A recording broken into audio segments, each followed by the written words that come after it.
جو نبی کو نبی کے پیغام سے روکے وہ کافر ہوتا ہے، جو پیغام دینے کا حکم کر رہا ہے وہ کافر نہیں مومن ہوگا۔ صلوات بر محمد اللہم صلی علی محمد و آل محمد۔ یا علی یا علی یا علی یا علی، اللہم صلی علی محمد و آل محمد۔ اب نبی نے پیغام دیا، میں تفصیل میں نہیں جاتا کہ نبی نے کیا کیا کہا۔ نبی نے پیغام رسالت پہنچایا، میں اللہ کی طرف سے بھیجا ہوا نبی ہوں، اور کئی باتیں بیان کی۔ اب جب یہ ساری باتیں ختم ہو گئیں، نبی نے فرمایا جو بھی میرے اس بات کی تائید پہلے کرے گا وہ میرا بھائی ہوگا، میرا وزیر ہوگا، میرا خلیفہ ہوگا، میرا وارث ہوگا۔ یہ تمام تاریخوں میں نقل ہے، اگرچہ کچھ لوگوں نے چھپانے کی کوشش کی ہے لیکن تمام تاریخوں میں یہ بات موجود ہے۔ کہا وہ میرا وزیر، میرا بھائی، میرا خلیفہ، میرا وارث ہوگا۔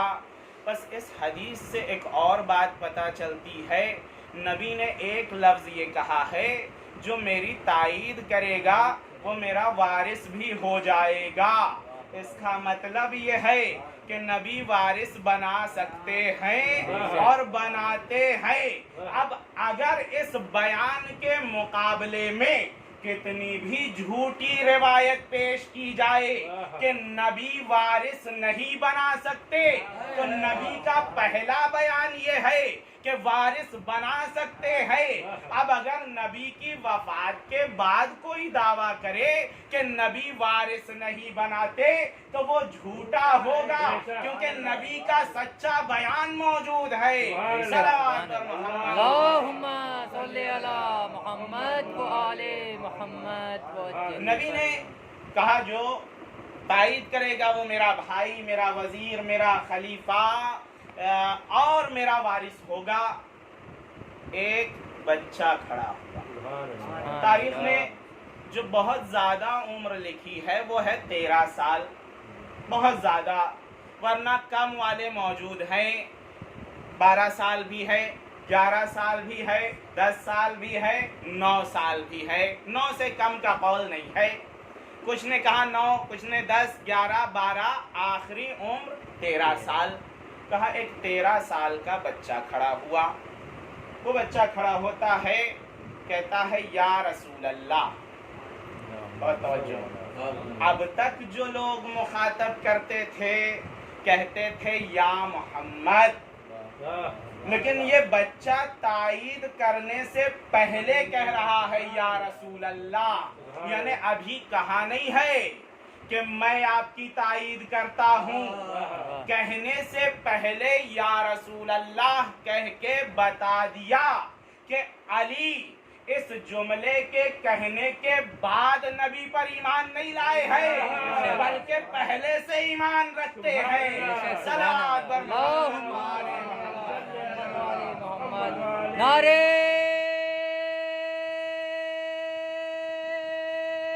حیدری، باواز بلند نعرے صلوات۔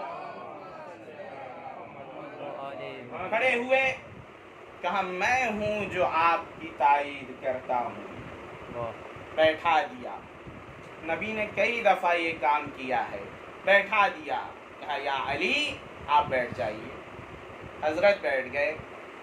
پھر نبی نے وہی جملہ فرمایا کہ کون ہے جو میری مدد کرے گا، جو میری تائید کرے، میری مدد کرے، وہ میرا بھائی، میرا جانشین خلیفہ اور میرا وارث، میرا وزیر رہے گا۔ پھر کوئی نہیں کھڑا ہوا۔ امیر المومنین علیہ السلام کھڑے ہوئے، کہا یا رسول اللہ انا یا رسول اللہ، میں ہوں۔ حضرت نے پھر بیٹھا دیا۔ تیسری مرتبہ جب کہا، پھر امام کھڑے ہوئے، انا یا رسول اللہ، میں ہوں۔ بھئی جنگوں میں بھی یہی ہوتا رہا ہے، نبی بلاتے رہے ہیں، نبی بار بار بھیجنے کے لیے کسی کو آمادہ کرتے رہے ہیں، لیکن سب سے پہلے یہی حضرت نکلے اور یہی ہستی ہے جو کہتی ہیں انا یا رسول اللہ، میں ہوں یا رسول اللہ۔ ایمان کے مرحلے میں بھی ایسا ہی ہوا، نبی نے 2 مرتبہ بیٹھایا، جب تیسری مرتبہ دیکھا کوئی نہیں اٹھتا ہے تو نبی نے فرمایا کہ آج سے علی میرے بھائی ہیں، میرے وزیر ہیں، میرے خلیفہ ہیں اور میرے وارث ہیں، یہ نبی نے فرما دیا۔ بس غدیر آخری مرحلہ تھا جہاں ولایت کا اقرار ہوا ہے، ذوالعشیرہ پہلا مرحلہ ہے جہاں علی کی ولایت کو سب کے سامنے پیش کر دیا گیا تھا۔ اب نبی نے جب یہ فرما دیا، سوال یہ اٹھتا ہے کہ جناب ابو طالب کیوں نہیں کھڑے ہوئے؟ ہے یا نہیں؟ جناب ابو طالب بھی تو کھڑے ہو سکتے تھے، یا رسول اللہ میں ہوں۔ بھائی ایک قصہ میں بیان کروں، جب جناب رسول اکرم صلی اللہ علیہ وسلم کی ولادت ہوتی ہے، ایک مرتبہ جناب آمنہ نے جناب ابو طالب کو خبر دی، کہا یا ابا طالب، آج جناب فاطمہ بنت اسد نے خبر دی، یا ابا طالب آج آمنہ کے گھر میں ایک نومولود آیا ہے اور اس کے نور سے تمام جگہ منور ہو گئی ہے۔ تو جناب ابو طالب نے ایک فقرہ فرمایا تھا، کہا 30 سال اور انتظار کرو، ان کا وصی بھی آنے والا ہے۔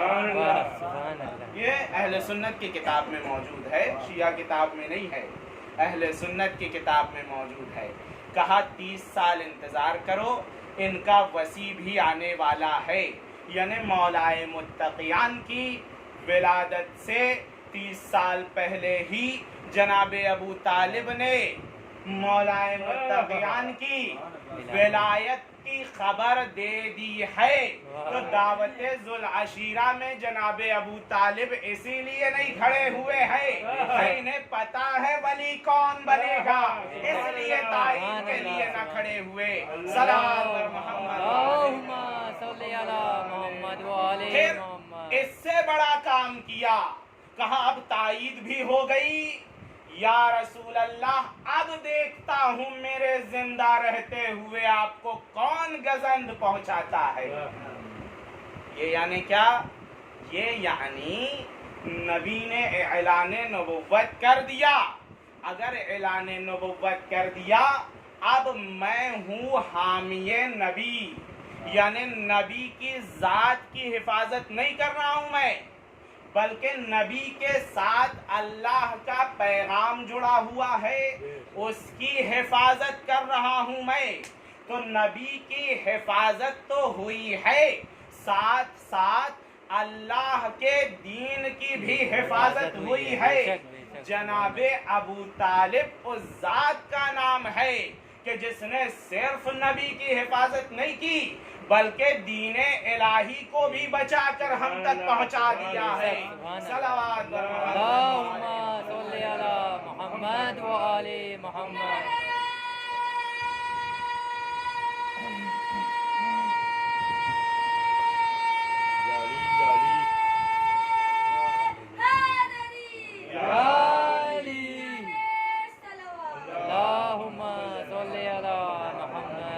بہرحال 13 سال کی عمر تائید ہو گئی، جانشین بنا دیا، بھائی بنا لیا، وزیر بنا دیا، وارث بنا دیا۔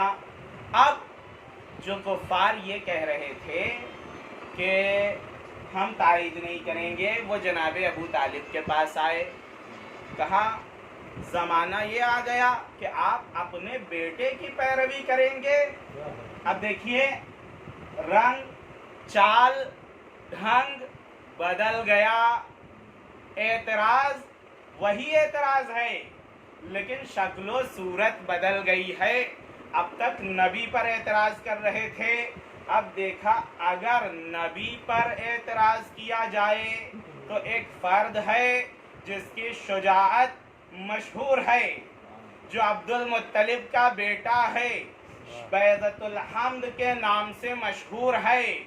اور اگر نبی کو ہم نے قسم بھی کھا چکا ہے کہ اگر نبی کو کچھ ہوا، شعرتن ایک بال بھی کا ہوا، تو ابو طالب اس فرد کو نہ چھوڑے گا اور خون کی ندیاں بہا دے گا. یہ فقرہ ہے جناب ابو طالب کا. بھئی اب سمجھیے مولائے متقیان کی شجاعت کا راز کیا ہے. صلوات بر محمد محمد. اب جب دیکھا نبی کی طرف سے تو قسم کھا چکے ہیں، پھر ایک سینسٹیو پوائنٹ لے کر آئے. کہا آپ عرب کے سب سے بڑے انسان، نبی کے بعد وزیر کون بنے گا؟ آپ کا بیٹا، آپ کے بیٹے آپ سے چھوٹے، آپ ان کی پیروی کریں گے؟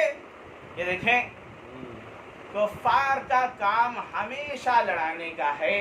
ایک طرف سے نہیں ہوا تو دوسری طرف سے، دوسری طرف سے نہیں ہوا تو تیسری طرف سے.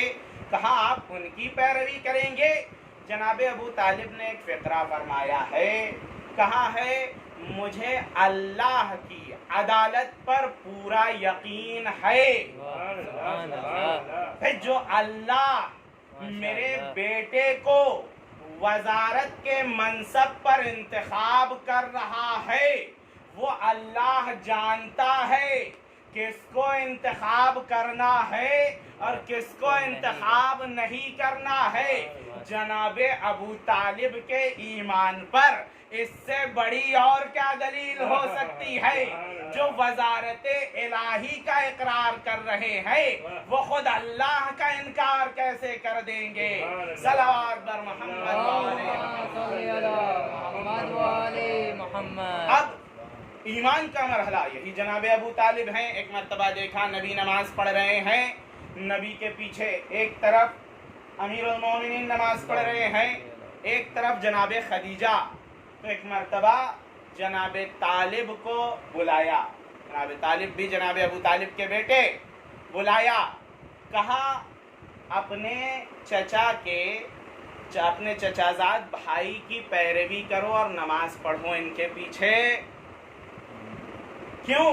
اس لیے کہ یہ آپ کو راستے سے منحرف نہیں ہونے دیں گے، ان کی پیروی کرو. امیر المومنین کو روکا نہیں کہ یہ کیا کر رہے ہیں آپ، بلکہ کہا ایک اور بیٹے کو آپ بھی چلے جائیے اور صف میں شامل ہو جائیے. تاریخ نے بتایا کہ جب جناب رسول خدا نماز پڑھتے، علی و جناب خدیجہ بھی ان کے پیچھے نماز پڑھتی، اور جناب ابو طالب کے ساتھ وہ قصہ جب نبی نماز پڑھ رہے تھے، کسی نے اونٹنی کی غلاظت نبی کے سر پر ڈال دی. نبی گھر پر آئے، دیکھا ایک مرتبہ نبی کے سر پر اور مبارک سر پر اونٹنی کا خون وغیرہ لگا ہوا ہے. جناب ابو طالب نے کہا کہ یہ کس نے کیا؟ نبی نے جواب نہیں دیا. ایک مرتبہ جناب ابو طالب نے نبی کی کلائی کو پکڑا اور لے گئے اس جگہ جہاں نبی نماز پڑھا کرتے تھے، اور وہاں جانے کے بعد کہتے ہیں یہ حرکت کس نے کی ہے؟ اگر کسی نے بتا دیا تو آج یہ زمین خون سے رنگین نہیں ہوگی، لیکن اگر سب خاموش رہے تو ابو طالب کی تلوار ہوگی اور تمہاری گردن ہوگی. ایک کھڑا ہوا، کہنے لگا یہ تو فلاں نے کیا ہے. جناب ابو طالب اسے لے کر آتے ہیں. ایک رما جیسا فرد جو کہ قریش کا ایک سردار مانا جاتا تھا، جناب ابو طالب لاتے ہیں، اور وہی غلاظت جو وہاں پر اس نے نبی کے سر پر ڈالی تھی اور وہاں پڑی ہوئی تھی، جناب ابو طالب نے اس کے سر پر ڈالی اور کہا آج سے پورے قریش کو میرا پیغام پہنچا دینا اگر اس نبی کی طرف آنکھ اٹھا کر دیکھا تو ابو طالب اپنے اس 2 منہ والی تلوار کے ذریعے سے اس کی آنکھیں نکال لے گا۔ تو عزیزو، یہ ہے جناب ابو طالب، یہ ایمان نہیں تو اور کیا ہے؟ صلوات محمد محمد آمنو، امیر المومنین علیہ السلام ایمان کے مرحلے پر 13 سال کی عمر میں لوگوں نے جو کہا ایمان لے آئے، ہم نہیں کہتے کہ وہ ایمان لے آئے، بھئی لاتا وہ ہے جو نہ رہا ہو، لاتا وہ ہے جو نہ رہا ہو۔ جناب ابو طالب کے حوالے سے پریشان ہے لوگ، وہ ایمان نہیں لائے، ہم نے سنا نہیں۔ بھئی آپ سنیں گے کس کا؟ جو پہلے کافر رہا ہو، تبھی تو آپ اس کے ایمان کو کلمے سے سنیں گے۔ بھئی جو شروع سے مومن رہا ہو، اس کے ایمان کو سنایا نہیں جائے گا، دکھایا جائے گا۔ صلوات محمد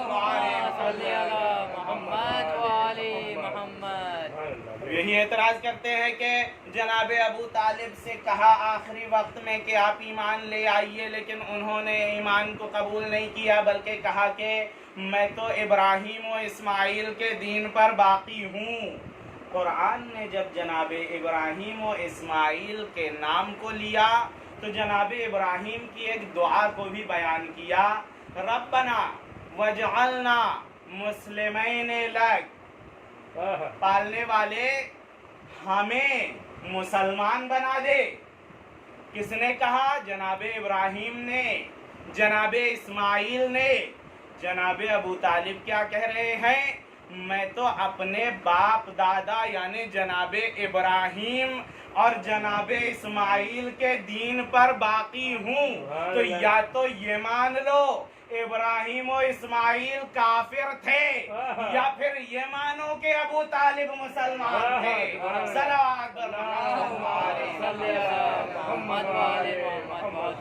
13 سال کی عمر۔ اب یہاں پر بعض نے اعتراض کیا، کہا اصل میں ہوا یہ کہ علی مرتضیٰ 13 سال کی عمر میں ایمان لے آئے، اور فلاں فلاں صاحب کوئی 40 سال میں، کوئی 50 سال میں ایمان لے آیا۔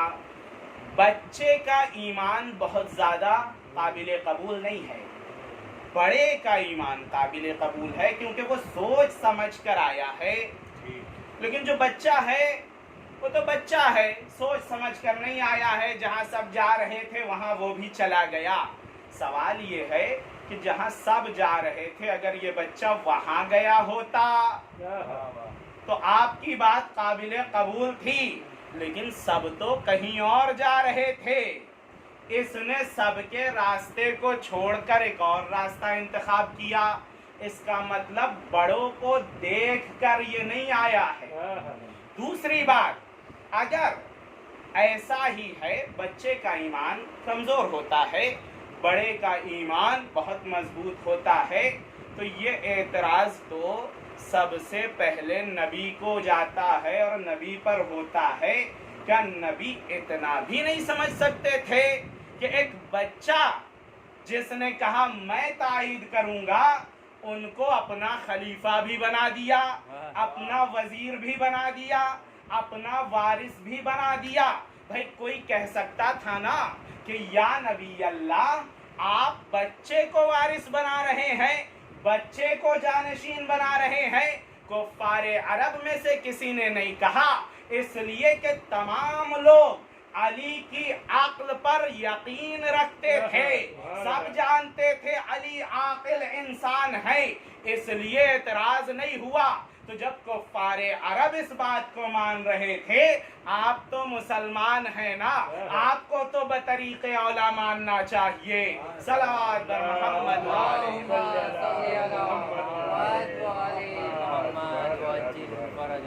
بہرحال ابھی ایمان ہی کی بات کامل نہیں ہو پائی، اور یہیں پر میں بات روک دیتا ہوں، اور انشاءاللہ کبھی فرصت اور موقع رہا اس کے آگے سے شروع کروں گا۔ میری جگہ پر آرام ہے، لیکن میں آپ لوگوں کی تکلیف کو دیکھ رہا ہوں. کبھی کوئی کروٹ بدل رہا ہے، پیر اس طرف ہو رہا ہے، مجھے تکلیف کا اندازہ ہے. عزیزو، ایمان یہی چیز کربلا میں بھی آئی. بچے کے ایمان کے حوالے سے کہا گیا نا، لیکن کربلا میں جب نظر اٹھا کر لوگوں نے دیکھا تو جو لوگ 50 60 70 سال کی عمر گزار چکے تھے، جو کارنامہ وہ نہ کر سکے، کربلا کے بچوں نے وہ کارنامہ کر دکھایا. اعتراض عقل پر نہیں ہوا، یہاں حجت خدا اور ان کے بچوں کی بات ہے. عزیزوں، ایک مرتبہ آخری وقت میں سید الشہداء نے ایک آواز بلند کی، هل من ناصر ینصرنا، ہے کوئی جو ہماری مدد کرے؟ هل من مغیث یغیثنا، ہے کوئی جو ہماری فریاد رسی کرے؟ هل من مذب عن حرم رسول اللہ، کوئی ہے جو رسول اللہ کی ناموس کا دفاع کر سکے؟ کسی نے تو کچھ نہیں کہا، لیکن ایک مرتبہ خیمے سے رونے کی آوازیں آنے لگی. سید الشہداء خیمے کی طرف پلٹے، پلٹنے کے بعد کہا ابھی حسین زندہ ہے. اے بہن زینب، رونے کی آواز کیسی؟ کہا بھیا، آپ نے جو آواز استغاثہ بلند کی ہے، ارے کسی نے تو کچھ نہ جواب دیا، لیکن اس 6 ماہ کے بچے نے خود کو جھولے سے گرا لیا ہے. ارے یہ آپ کی آواز پر لبیک کہہ رہا ہے. اجرکم علی اللہ، اللہ آپ کو کوئی غم نہ دے سوائے غم اہل بیت کے. ہاں عزیزو، ایک مرتبہ سید الشہداء نے بچے کو گود میں لیا. گود میں لینے کے بعد کہا اس بچے کے ہونٹ خشک ہو چکے ہیں، جا رہا ہوں میدان کی طرف. ارے فوج اشقیاء نے مجھ پر ظلم کیا ہے، شاید اس بچے کو دیکھ کر ان کے دل میں تھوڑا رحم آ جائے اور ایک گھونٹ پانی پلا دیں اس بچے کو. ایک مرتبہ امام نے جناب علی اصغر کو گود میں لیا. اب دھوپ کی اتنی شدت تھی نا کہ امام نے اپنے ابا کے دامن کو جناب علی اصغر پہ ڈال لیا. ارے ایک تو بچہ پیاسا ہے، اگر ابا کا دامن نہ ہو، دھوپ کی شدت سے پریشان نہ ہو جائے. اجرکم علی اللہ، اللہ آپ کو کوئی غم نہ دے سوائے غم اہل بیت کے. ہاں عزیزو، ایک مرتبہ حسین میدان کارزار میں پہنچتے ہیں. میدان کارزار میں پہنچے، ایک مرتبہ فوج اشقیاء نے دیکھا. فوج اشقیاء سمجھتی ہے حسین قرآن لے کر آ رہے ہیں تاکہ ہم سے صلح کر لے، لیکن ایک مرتبہ آبا کے دامن کو ہٹایا. کہا اے فوج اشقیاء، تمہاری نظروں میں حسین گنہگار، ارے اس چھوٹے سے بچے نے تمہارا کیا بگاڑا ہے؟ ایک گھونٹ پانی اسے پلا دو. اجرکم علی اللہ، اللہ آپ کو کوئی غم نہ دے سوائے غم اہل بیت کے. کوئی آگے نہ بڑھا. امام حسین نے بچے کو زمین پر لٹایا اور کہا اگر تم یہ سوچتے ہو کہ حسین بچے کے بہانے سے پانی پی لے گا، ارے حسین نے بچے کو زمین پر لٹا دیا ہے. کوئی آئے اور خود پانی پلا دے، لیکن کوئی آگے نہ بڑھا. ارے عمر سعد نے آواز دی، اینا اینا حرملا اقطع کلام الحسین. حرملا کہاں ہے؟ حسین کے کلام کو قطع کر دے. حرملا آگے بڑھتا ہے، ایک مرتبہ ایک تیر جوڑتا ہے. آپ جانتے ہیں یہ تیر کیسا تھا؟ عرب میں جو تیر بڑے بڑے جانوروں کو مارا جاتا تھا وہ سے شعبہ تیر ہوتا تھا. 3 تیر کی نوک ہوتی تھی. ارے ننھے سے گلے کے لیے سے شعبہ تیر چلایا گیا. جناب علی اصغر کے گلے پر تیر لگتا ہے. آواز دی بابا گلا چھوٹا تیر بڑا. ارے آپ کے بازو کو نہ بچا سکا.